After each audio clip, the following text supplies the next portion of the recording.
బ్రహ్మానందం గారికి mic hand over చేసేస్తున్నాం. బ్రహ్మానందం గారు, నేను ఇక్కడి నుంచే మాట్లాడతా, పర్వాలేదా? నా బతుకంతా ఇలాగే అయిపోయింది. 40 సంవత్సరాల క్రితం ఇలాగే వెనక నుంచి తోశారు, ఇప్పుడు ఇక్కడికి వచ్చి పడ్డాను.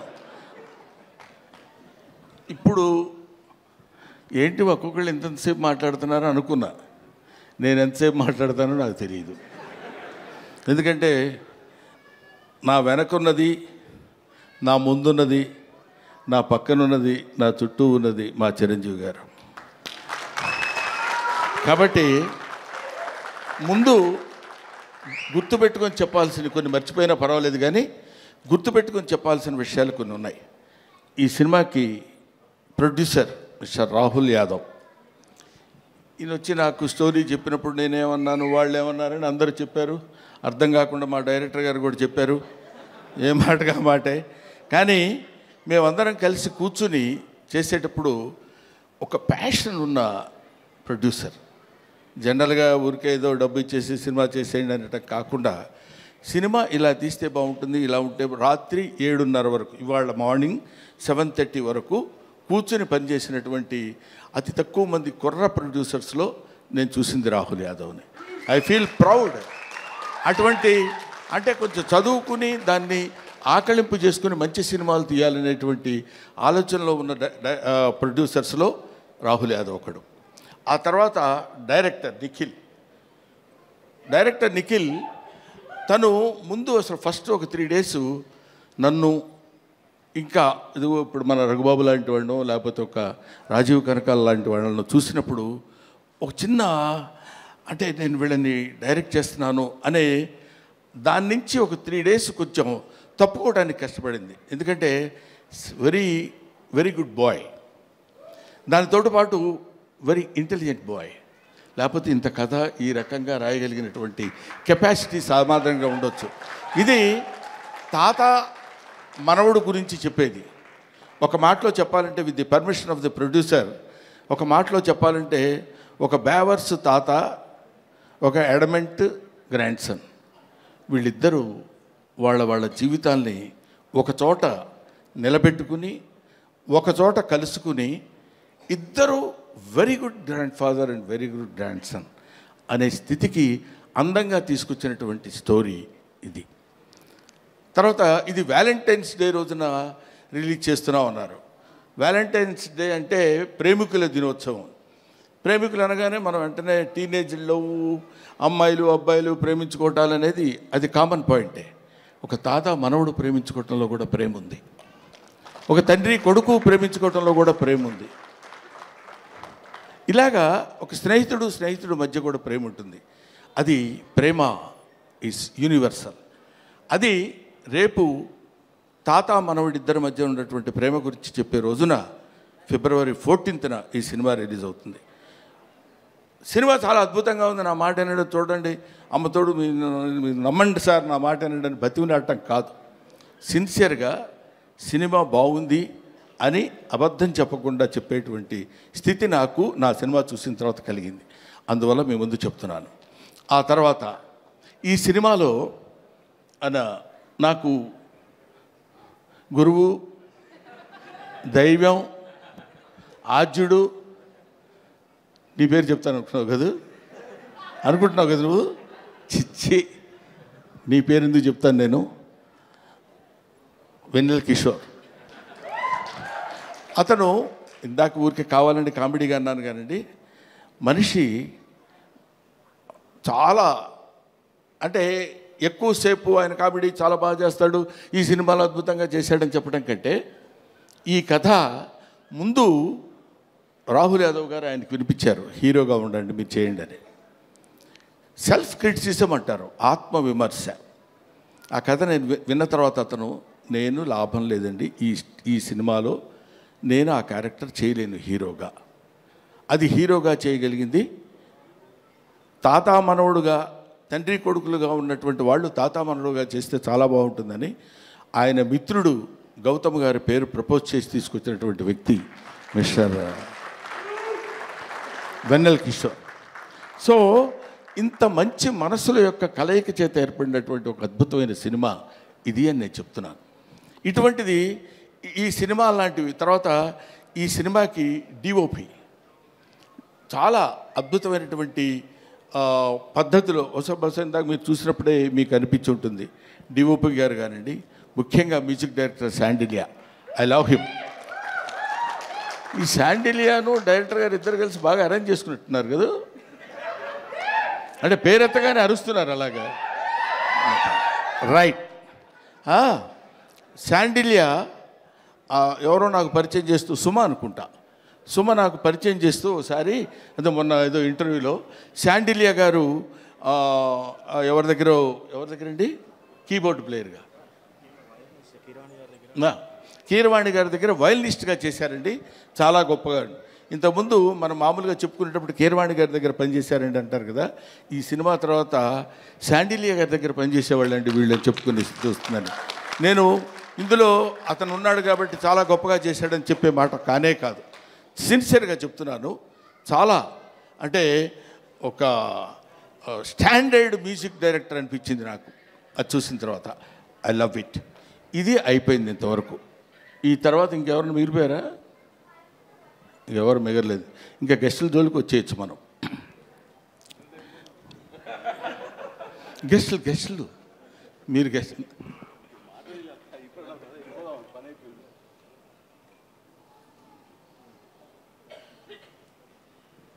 అది ఇప్పుడు అనిల్ రావిపూడి మా అబ్బాయి చెప్పాడు ఇందాక, ఈవీవి సత్యనారాయణ గారు ప్లస్ జంజాల గారు ప్లస్ ఎస్వి కృష్ణారెడ్డి గారు ప్లస్ రేలంగి నరసింహారావు గారు వీళ్ళందరినీ ఒక మిక్సీలో వేసి గిర్రుని తిప్పితే అనిల్ రావిపూడి. వీళ్ళలో ఎక్కడ ఏది ఎంతవరకు వాడాలో అంత అద్భుతమైనటువంటి కామెడీని ఈ రోజుల్లో పండించి తనకంటూ ఒక ప్రత్యేకమైన స్థానాన్ని తెచ్చి this is the power of comedy అని ప్రూవ్ చేసినటువంటి director today, that is Anil Ravipudi. This is the power of comedy అని ఊరికే నేనేదో సౌండ్ పెంచి మాట్లాడుతున్నానని కాదు, 300 crores కలెక్ట్ చేసినటువంటి సినిమా తీసినటువంటి వ్యక్తి. సో అటువంటి అనిల్ రావిపూడి ఆయన డౌన్ టు ఎర్త్, పిలవగానే అలాగే గురుగారు డెఫినెట్గా వస్తాను అని చెప్పొచ్చారు. ఆ తర్వాత మనందరం తెలుసుకోవాల్సినటువంటి వ్యక్తి, మనకి ఆదర్శప్రాయమైనటువంటి మనిషి అని అనొచ్చు, అనటానికి పెద్ద ఏమీ ఇబ్బంది పడాల్సిన అవసరం లేదు. నాగ్ అశ్విన్ గారు, ఆయన కల్కి సినిమా డైరెక్టర్. మామూలుగా ఒక సినిమా డైరెక్షన్ చేస్తేనే అసలు డోర్ దగ్గరే కారు ఒకటి తీస్తాడు, అది తీసి ఫ్యామిలీ అనుకుంటూ వచ్చే రోజుల్లో ఒక సినిమాలో కామెడీ క్యారెక్టర్ ఏదో చేస్తే అద్భుతంగా పండిపోతే నా అంత టోళ్ళు లేడు అనుకునే రోజుల్లో ఆయనకు ఒక కారు ఉంటుంది. అది ఎవరి కోసమో వాళ్ళందరినీ మెప్పించడం కోసం పెట్టే కారు కాదు, తన పద్ధతి, తన విధానం, తను very very very what is human being అనేది ఎలా ఉండాలో మనం నేర్చుకునేటువంటి అతి తక్కువ మంది ఈ రోజుల్లో భూమి మీద సంచరిస్తున్నటువంటి రోజుల్లో నాగ్ అశ్విన్ ఒకడు. I love him, I respect him, I admire him, everybody should admire him. ఇవాళ మనం మాట్లాడుకుంటూ చెప్పే విషయం అయిపోయారు. రఘుబాబు అనుకుంటున్నాడు నా గురించి చెప్పడేంటి, వాడు మన సుధాకర్, కమెడియన్ సుధాకర్ కొడుకున్నాడు అక్కడ బెన్నేని. వీళ్ళందరూ కొంతమంది ఉన్నారు, ఆడపిల్లల విషయం కన్ఫ్యూజ్ అవుతాను పేర్లు. మీరు మాట్లాడితే తాత తాత అంటున్నారు. నాకు చాలా సంతోషంగా ఉందండి. ఎంత సంతోషంగా ఉంది తాత అంటే. అసలు మరీ ఈ అమ్మాయి అయితే రావడం తాత అనుకుంటూ వస్తుంది సెట్లోకి. అంత మరీ వినపడేటి అరవక్కర్లేదులేమ్మా, తాత అనే క్యారెక్టర్ తెలుసు కదా, దానికి ఎందుకు దాని గురించి అని. సరే, ఆడపిల్లలు వాళ్ళ మేరకు అందరి చేత అద్భుతంగా నటింపజేయించినటువంటి దర్శకుడికి, వాళ్ళకి అవకాశాన్ని కల్పించినటువంటి ప్రొడ్యూసర్ గారికి అందరికీ నా హృదయపూర్వకమైన నమస్కారాలు తెలియజేసుకుంటూ, ఎవరినైనా మర్చిపోయి ఉంటే క్షమించండి, లేకపోతే లేదు, అది మీ ఇష్టం, నేను దానికి ఏం చెప్పలేను. పోతే one and only that is megastar Chiranjeevi.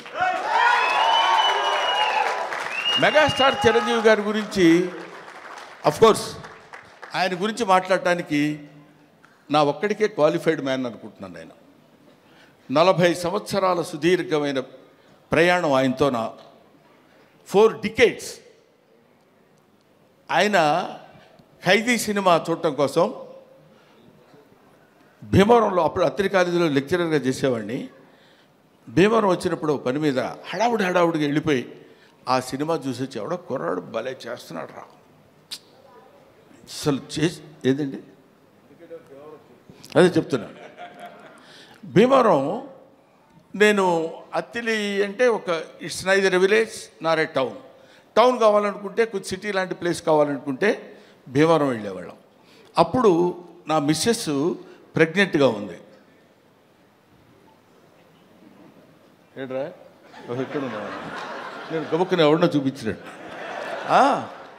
ఉన్నప్పుడు తను తీసుకుని భీమవరం వెళ్ళి భీమవరంలో చెకప్ చేయించుకొని అది పాజిటివ్ వచ్చింది అనగానే గబ పరిగెట్టుకుంటూ ఆవిడని లాక్కుని ఆల్మోస్ట్, ఎందుకంటే ఆ సినిమాలో ఫస్ట్ ఫైట్ బిగినింగ్లోనే ఫైట్ ఉంటుంది, ఇది ఖైదీ ఫైట్. అంతవరకు అట్లాంటి ఫైట్ చూసిన వాళ్ళు లేరు. ఇవాళ చిరంజీవి గొప్పోడయ్యాడు, చిరంజీవి చాలా గొప్పోడయ్యాడంటే he is the trend setter. Trend setter అంటే మనం to be frank with you, fights అంటే ఒక రకంగా చూసినటువంటి వాళ్ళం, ఇదేంటి ఇలా కూడా ఫైట్స్ చేయొచ్చా, ఇలా కూడా చేస్తారా అనేటువంటి ఒక దిగ్భ్రాంతిని కలిగించినటువంటి ఆనాడు ఒక ఫైటర్, ఒక ఫైట్ మాస్టర్స్కి ఏం చెప్పాలి అనేటువంటి ఆలోచనలో పెట్టినటువంటి వ్యక్తి చిరంజీవి గారు. ఆ రోజు ఖైదీ నుంచి ఈ రోజు వరకు ఆయనతో ఎన్నో ఎన్నో ఎన్నో ఎన్నో సినిమాలు చేశాను. అది పక్కన పెడితే ఆ తర్వాత కొంతమంది, ఇప్పుడు నేను కొన్ని ఫంక్షన్స్కి ఆయనతో పాటు అప్పట్లో ఘరానా మొగుడులో అది గుంటూరులో జరిగింది, 100 days ఫంక్షన్ గుంటూరులో జరిగితే మొత్తం అంటే కనుచూపు మేరకు ఇప్పుడు ఇట్లా కూర్చున్నప్పుడు ఇది ప్యాంటు ఇది షర్టు ఇట్లాగా కనపడేది కదా, అలా కనపడలే. ఇక్కడి నుంచి చూస్తే అన్ని తలకాయలు అలా అలా అలా కదులుతున్నట్టున్నాయి, 1 ఎకరం 2 ఎకరాలు. అది Chiranjeevi charisma on the stage. అది నేను చూశాను కాబట్టి నేను ఒక్కడే ఆ విషయం చెప్పగలను. అది ఆయన కారులో లక్కీగా ఏంటంటే అప్పుడు బ్రహ్మానందం చిరంజీవి గారికి చిన్న అల్సేషన్ డాగ్లో ఉండేవాడు. అంటే ఆయన రక్షిస్తాడని కాదు, ఆయన కారు ఎక్కితే గబుక్కని డాగ్ కూడా ఎక్కి కూర్చుంటుంది. అది Brahmanandam place on those days. అక్కడి నుంచి ఆయన ఎక్కిన బస్సులో బెజవాడలో స్టే చేసి గుంటూరు వరకు వస్తున్నప్పుడు బెజవాడ నుంచి గుంటూరు వరకు జనం బస్సు పక్కన ట్రైన్స్లో దాన్ని ఏమంటారు మోటార్ సైకిళ్ళ మీద వాటి మీద వీటి మీద వెనక ఏమైనా అయిపోతామేమో అన్న భయం కూడా కలిగే రోజుల్లో అది ఆయన చరిష్మా. కాలు కదిపితే 2 రాష్ట్రాలు, ఇవాళ 2 రాష్ట్రాలు, ఒకప్పుడు ఆంధ్రప్రదేశ్ గిల్ల గిల్ల గిల్ల గిల్ల కొట్టుకునేది. చిరంజీవి డాన్స్ అంటే ఇది కదా చిరంజీవి డాన్స్ అని అనుకునేవాళ్ళు. డాన్స్ సాంగ్ చెయ్యటం అంటే that credit goes to Chiranjeevi only, one and only. ఆ తర్వాత ఫైట్స్, తర్వాత కొన్నాళ్ళు మాకు భయం వేసింది మా బొచ్చల్లో రాయేస్తాడేమో అని. అంత బాగా కామెడీ చేస్తాడు ఆయన. అది చూడండి, అది ఏమీ ఎరగనట్టు అట్లా ఫేస్ పెట్టి ఇలా అన్నట్టు ఎంత మేమందరం సరదాగా కామెడీ సార్ ఏ కిషోర్ నువ్వు కూడా చేసినట్టున్నావు కదా ఏం సార్ అన్నట్టు ఉంటుంది. కానీ మన భయాలు మనకు ఉంటాయి. అది అనేక రకాలైనటువంటి, ఇప్పుడు ఎవరు నేర్పారమ్మ ఈ కొమ్మకు పూలిమ్మని రెమ్మకు అన్నట్టు ఎవడు నేర్పాడు ఈయనకి? హార్స్ రైడింగ్ ఎవరు నేర్పాడు? ఇవాళ నేర్చుకుంటానికి వాళ్ళ ఫాదర్ హార్స్ రైడింగ్ నేర్చుకోరా అని చెప్పి అక్కడికి పంపించరా, తనే నేర్చుకున్నాడు. కొదమ సింహంలో అలా పట్టుకుని కౌబాయ్ లాగా క్యాప్ పెట్టేసి వెళ్ళిపోతున్నాడంటే దట్ ఈజ్ చిరంజీవి. అసలు బంగారు కోడి పెట్ట అన్నప్పుడు ఇదిగో ఇది 25 years బ్యాక్ చరిత్రని ఇప్పటి వరకు మీరు గుర్తుపెట్టుకుని ఉన్నారు. That is Chiranjeevi. ఊరికి నేను చిరంజీవిని పొగట్టం కోసం నేను ఇవాళ రమ్మలేదు. ఆయన ఇవాళ యాక్సెప్ట్ చేసి ఇక్కడికి వచ్చి ఏది చేసినా అదొక అద్భుతం, ఏది చేసినా అదొక ఆశ్చర్యం. కొన్ని ఆశ్చర్యాలు మనం చేయలేం, అవి కుదురుతాయి అంతే. Wonders cannot be made, they happen. అటువంటి ఆశ్చర్యకరమైనటువంటి జీవితాల్లో జన్మల్లో ఒక జన్మ చిరంజీవి గారిది. ఇంకా చాలా చాలా చెప్తూ, అందుకనే ఆయన్ని ఊరికనే చాలా గొప్పవాడని కాకుండా కారణ జన్ముడు అనటానికి రీజన్ అది. ఇటువంటి కారణాల వల్ల పుట్టినటువంటి వ్యక్తి. ఇందాక నుంచి ఇప్పుడు అమ్మాయి మాట్లాడుతున్నప్పుడు చిరంజీవి గారు మిమ్మల్ని చూస్తూ అని కళ్ళ నీళ్ళు పెట్టేసుకుని ఆ యాంగ్జైటీ, ఎక్సైట్మెంట్ నేను చూశాను చాలా చోట్ల. ఆయన పక్కనే ఉంటుండేవాడు కదా, వెళ్ళినప్పుడు ఏమన్నా వచ్చేసి గడగడ పడుకుని ఇలాంటివి ఎన్ని ఎన్ని ఎన్ని ఎన్ని చూశాడు. ఆయన చూడని చరిత్ర, ఆయన చెప్పని చరిత్ర, ఆయనకి తెలియని చరిత్ర. That is Chiranjeevi. ఈరోజు చిరంజీవి గారు ఇంకొక విషయం చెప్పేసి బోరు కొడుతున్నారా అనిపించుకోవడం కోసం చెప్పా. ఇంకో విషయం ఏంటంటే, నేను కింగ్ ఇండియన్ సినిమా కాదు, కింగ్ ఆఫ్ వరల్డ్ ఫిలిం ఇవాళ కాదు. నేనేదో ఊరికనే మీరు ఇండియా అన్నారు కాబట్టి నేను వరల్డ్ అందామని కాదు. ఇలాంటి మూమెంట్స్ కొన్ని లక్షల మూమెంట్స్ చేశాడు. ఊరికే చిరంజీవి గారి గురించి ఇంకా ఎంతో గంటలు చెప్పినా సరిపోదు. ఒక్క విషయం చెప్తున్నా. మొన్న ఈ మధ్య వచ్చినటువంటి Guinness book of world record గురించి. ఒక సాంగ్లో కొన్ని మూమెంట్స్ ఉండాలి. అలాంటి మూమెంట్స్ ఇప్పుడు మీరు ఒకసారి చిన్నపిల్లలే ఉంటే గుర్తుంటుందో లేదు తెలియదు కానండి, రగులుతుంది మొగలి పొద, ఆ పాటలో బా ఏంటిది బాడీయా లేకపోతే ఏదన్నా ఒక రబ్బర్ ఇదే అనేటువంటి స్థితిలో ఆ సాంగులో ఉన్న మూమెంట్స్ మాత్రమే మనం చూసి కౌంట్ చేసుకోగలిగాం. ఒక్కొక్క మూమెంట్ ఓకే చేయడానికి ఆ కొరియోగ్రాఫర్ ఎన్ని టేక్స్ చేస్తుంటాడో ఆలోచించండి. హీరోయిన్ తప్పు చేసినా చేయాలి, ఆయన తప్పు చేసినా చేయాలి, పొరపాటు జరిగితే చేయాలి. అలాంటిది ఒక్కొక్క పాటలో కొన్ని 500 సార్లు 1000 సార్లు రిహార్సల్ చేసి ఉంటాడు ఆయన. అలాంటి పాటలు ఎన్ని సినిమాల్లో చేసి పాట, డాన్స్, కొరియోగ్రఫీ అంటే చిరంజీవి. కొత్త వాళ్ళు ఎవడన్నా వచ్చాడంటే ప్రభుదేవాకి ఆ రోజుల్లో చెప్పి దా నువ్వు చెప్పు చెయ్యి ఏం చేస్తావని జగదేక వీరుడు అతిలోక సుందరిలో చేస్తుంటే అది ఈయనకి ఏం చెప్పాలి ఎలా చెప్పాలి అనే లారెన్స్ మాస్టర్ దగ్గర నుంచి తిప్పలు పడ్డాయి నాకు తెలుసు. అటువంటి చిరంజీవి గారి గురించి ఇంకా చాలా చాలా చెప్పచ్చు. ఇప్పుడు ఎంత ఎదిగినా అంత ఒదిగి ఉండేటువంటి మనస్తత్వం కలిగిన వాడు చిరంజీవి అంటానికి నా బిడ్డ విషయంలో జరిగిన చిన్న సంఘటన చెప్తాను. ఇంతటితోటి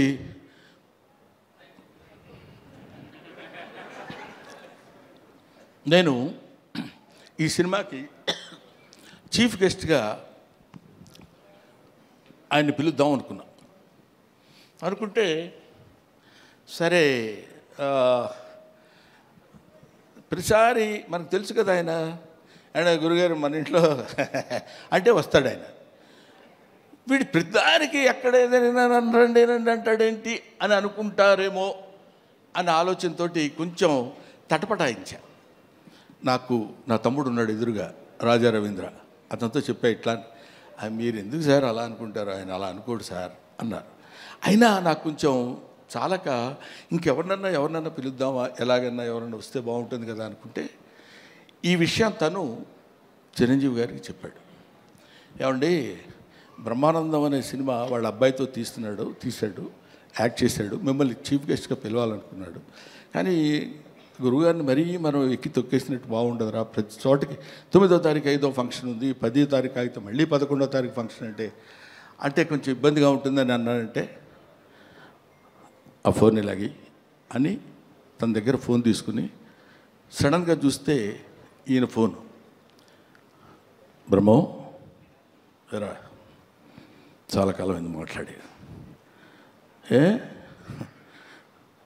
నన్ను పిలవడానికి ఎందుకంత మొహాటపడ్డావు, లేదు లేదు నేను ఇటు సైడ్ నుంచి అంటే మాట ఇంకా అక్కడి నుంచి వాయిసే ఒకటి, దానిలో చేసిన తప్పు ఇంకోటి, ఈ రెండు కలిపి లేదు.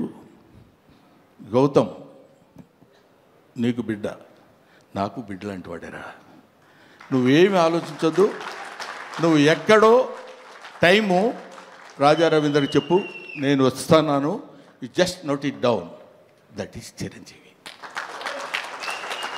ఆ చిరంజీవి అంతెత్తు ఒక విశ్వనట వ్యాప్తంగా వచ్చినటువంటి, విశ్వమంతా విహరించినటువంటి ఒక అద్భుతమైన వృక్షం కింద మనకి కల్పవృక్షం కింద కనపడ్డా. కల్పవృక్షం అనే పదం ఎందుకు వాడాను, పిచ్చి పిచ్చిగా ఆయన పొగట్టం కోసం మాట్లాడే మాట కాదు. ఎంతమంది వెళ్ళి చేయి జాబడిగితే ఉత్త చేతులతో పంపించిన వాడు కాదు చిరంజీవి, అది తెలుసు. అవన్నీ పక్కన పెడితే ఎవడు బాధ అంటే, ఆయన పాపం బోళా శంకరుడు అని నేనంటే ఒకసారి తిట్టాడు, నన్ను మామూలుగా తిట్టలేదు. అవే బోళా అంటే అన్నారు. ₹1,00,000 వెళ్ళి అయ్యా కొంచెం దానం చేయండి అన్నారు అనుకో, అరే వీడు నన్ను మోసం చేయడానికి 1,00,000 అడుగుతున్నాడు రా, వీడికి 50 ఇచ్చి పంపిస్తాను. కానీ వాడికి తెలుసు వాడికి కావాల్సింది 50.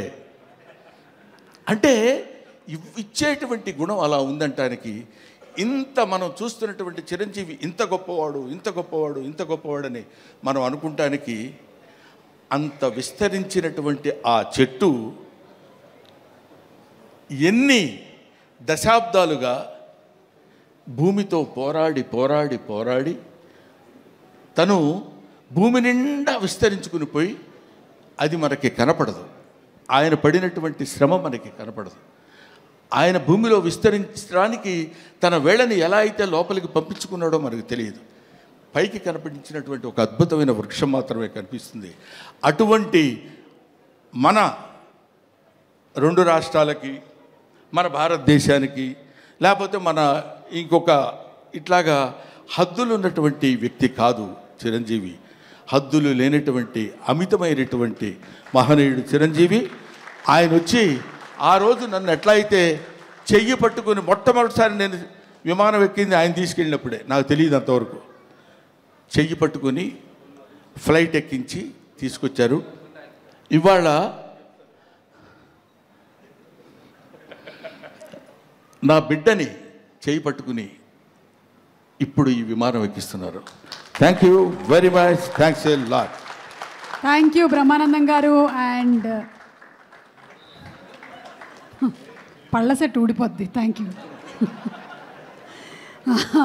బీబీజీ రాజు గారిని వచ్చి ఒక గిఫ్ట్ హ్యాంపర్ని ప్రజెంట్ చేయ